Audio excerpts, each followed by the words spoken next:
You ever have somebody threaten to take you to court right there on your own dirt road, right on your own land? That's exactly what Brenda Thornfield did, yelling in my face like she thought her HOA charter was some kind of badge. "You'll be facing court action for obstructing community interests," she screamed, waving those papers around like she was the sheriff. But I didn't blink, not when I'm holding the original deed for 1947, proving every inch of this 8-acre lake and the road leading to it is mine, not theirs. Now, you'd think someone might hesitate before trying to pick a fight in hurricane season, but not Brenda.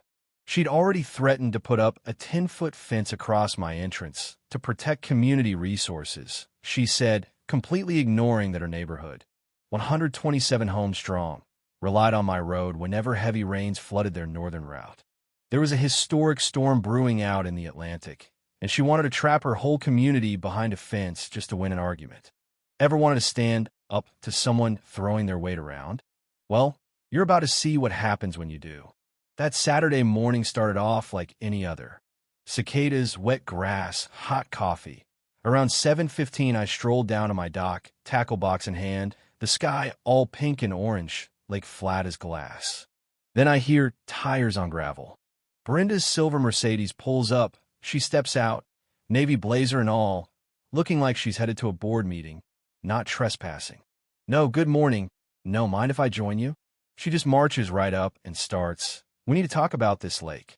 The HOA board believes this body of water falls under our jurisdiction." You ever get that feeling when someone is so confident they're wrong? It's almost impressive. That was Brenda. I tried to keep it friendly.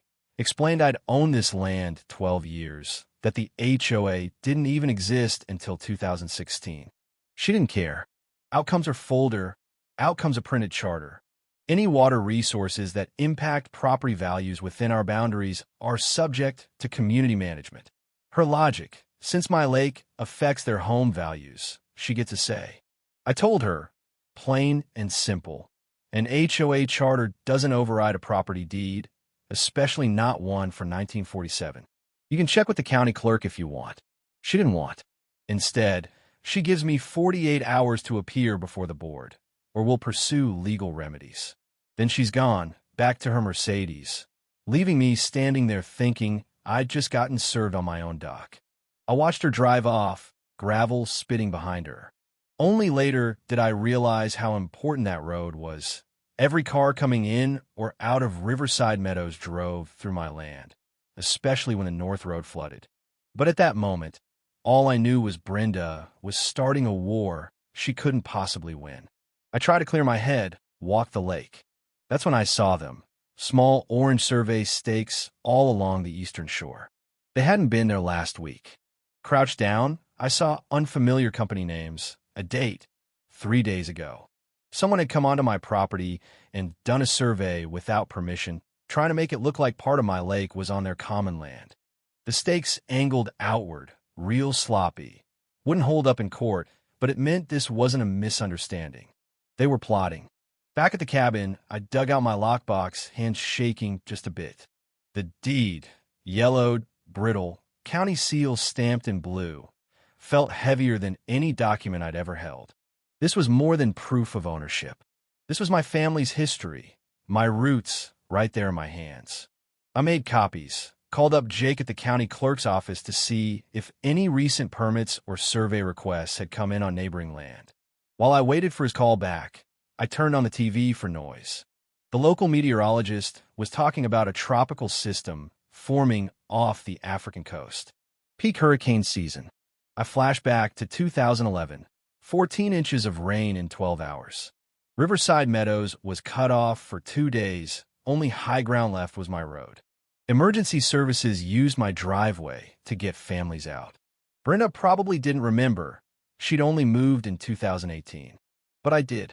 And now she wanted to block that same road, put up a fence, turn 127 homes into a death trap if another storm hit. Then I remembered something else. Last month, I'd seen Brenda's car parked at a building with a Silverwood Development Group sign downtown. Didn't think much of it at the time. But looking at those survey photos, listening to her talk about community management, I started connecting dots I didn't want to connect. Maybe this wasn't just an HOA power trip. Maybe it was something bigger. Monday morning, I'm swapping out a rotten dock board when I get a certified letter. Morrison and Partners, attorneys for the HOA. They accused me of violations of community resource ordinances, listed 17 offenses, from grass too high to water contamination, all total garbage. The kicker? They threatened to fine me $15,000 and put a lien on my property if I didn't pay in 30 days. $15,000 for problems that didn't exist. This wasn't just overreach, this was harassment, plain and simple. I scanned the letter, called John Whitfield, my old real estate attorney. He said, "Don't answer them directly. Send me everything, I'll handle it." His tone said he knew this was serious. While he dug in, I did too. 20 years as a civil engineer means I can spot legal nonsense a mile away. Spent that afternoon cross-referencing every clause. Turns out, none of it applied. Some were commercial zoning regs, some didn't exist. Brenda had been coached. This was a setup. John called later, confirmed it. Aggressive, but sloppy. None of it will stand in court. But you need to document everything, every letter, every trespass. They're coming hard because there's money in it. Money. I thought of Brenda's meetings at Silverwood. The survey stakes. This was about more than community pride. Wednesday evening, I showed up to the emergency HOA hearing. John at my side, briefcase in hand. They had the community center set up like a courtroom. Brenda front and center, board members at her flanks, maybe 30 neighbors in folding chairs. She ran through a dog and pony show, called me a liability, presented fake violations, flash charts about home values dropping. All pure theater. Then Brenda tried to compromise, hand over lake management, allow inspections, and they'd waive the fine. I stood up, heart pounding but voice steady, told her she had no authority, that the deed trumped any charter. John backed me, promising a countersuit for harassment if they tried to lean. The room buzzed. Some folks believed her. Others looked skeptical, but Brenda just doubled down, playing the hero for the crowd, trying to paint me as a villain. I saw what she was doing. This wasn't about law. It was about turning the community against me.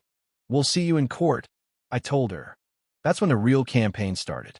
Thursday morning, I got a message from Tim, a neighbor I barely knew, screenshot of a private community group.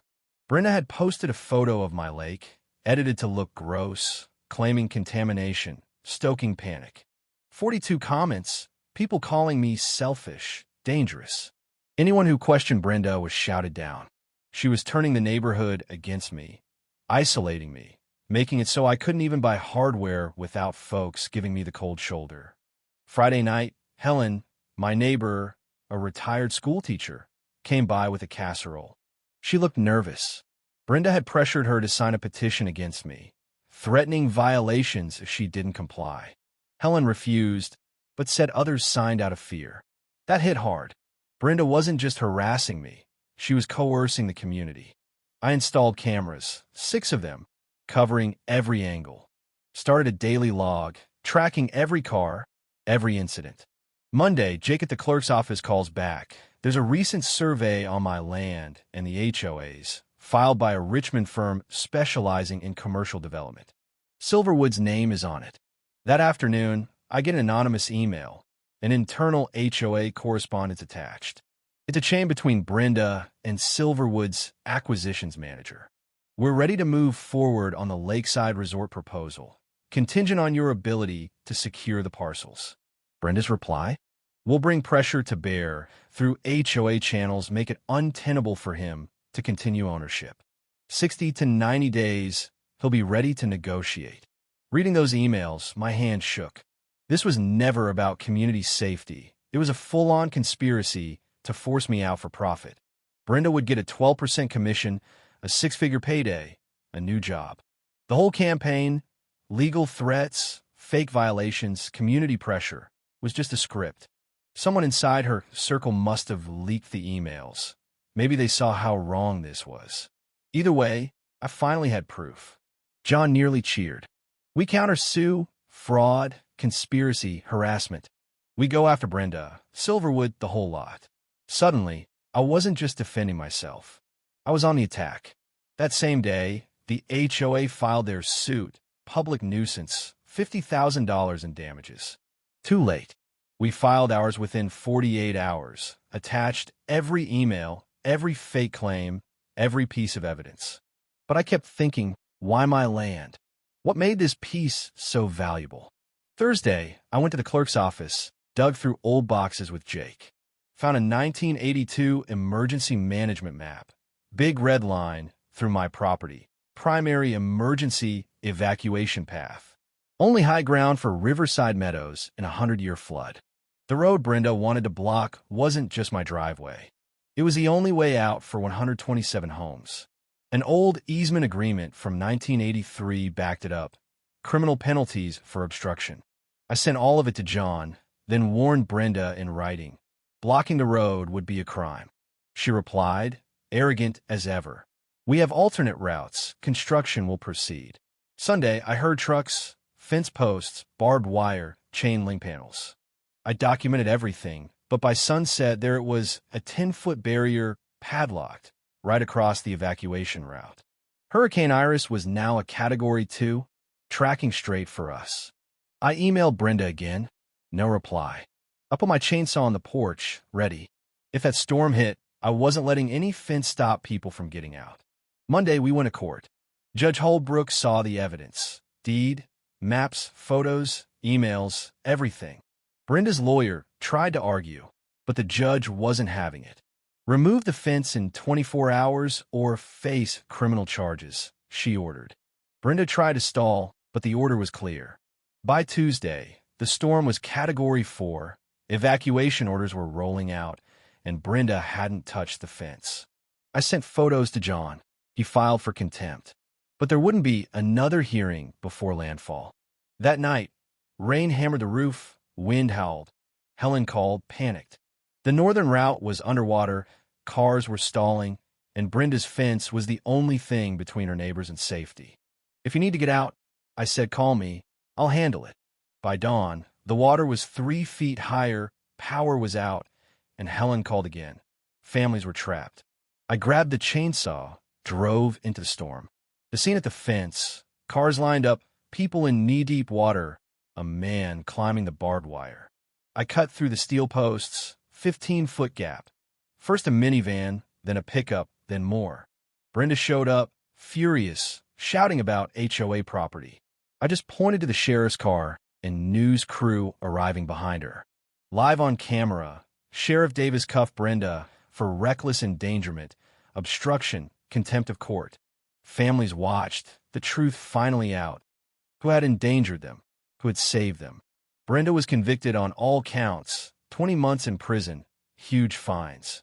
The HOA settled my civil case in 6 weeks. Brenda lost everything. Her job, her home, her marriage. Silverwood got nailed for bribery, their project dead in the water. The neighborhood elected a new board, apologized, and threw a barbecue on my land. 127 families shaking my hand, thanking me for standing up when it counted. They even set a granite marker. Emergency evacuation route.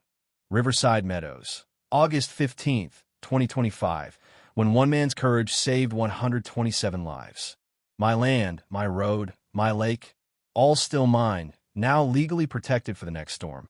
So here's what I learned. Standing up to power is lonely, sometimes ugly, but if you're right and you've got the guts to see it through, the truth finds daylight.